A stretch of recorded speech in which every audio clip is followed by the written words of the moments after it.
Japan up close. First of all, I think it's important to realize that for us Europeans, it's not only about the US and China. Just like Japan, we also have Russia in our backyard. We are facing the head of the bear and the tail of the dragon, and as they say, you are facing the opposite. I think the Europeans do not want to be taken in a new Cold War between the US and China. If the US tries too much to attract the Europeans on their side for a new kind of Cold War, then there will be a backlash. So I think the debate between Washington and the Europeans has to take into account European sensitivities.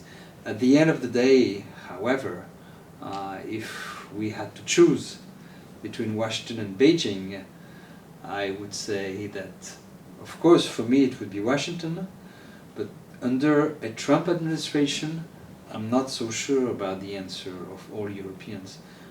Maybe many of them would say we don't want to choose. Well, I would say that probably the place to start is the assessment of the profound transformation of power in the international system. So we're going through a period in which we're essentially exiting an era of US hegemony, which was limited, if you like, to the free world during the Cold War and extended globally after the end of the Cold War.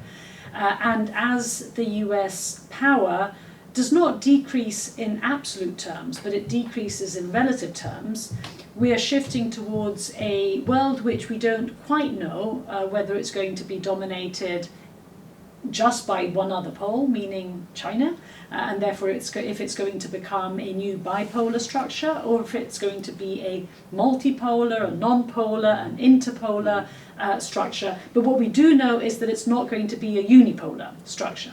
Now, this obviously creates not only the shift from one system to the other, but also the uncertainty as to what the future system will be, creates an existential uncertainties in the security environment.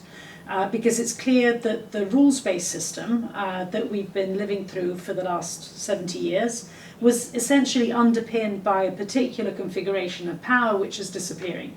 So in my view, it's not just the question of confrontation between the United States and China, but alongside it, there's also the uncertainty of the rules that are going to be governing or not governing this confrontation or this cooperation that will essentially determine the major security threats and challenges that both Europeans and the Japanese face. For Europe, it's very challenging because it means that the US is mostly focused on the Asia-Pacific and on China, and less so dealing with the problems in Europe's neighborhood. In Libya, Syria, we saw we're left to our own devices, and that's a big change. And otherwise, it's important to say it's not just a US-China rivalry. I think it's a competition of systems, as we say in Germany, between not China, but the party state and its authoritarian state capitalism and free and open societies. And that's a big challenge for all open societies.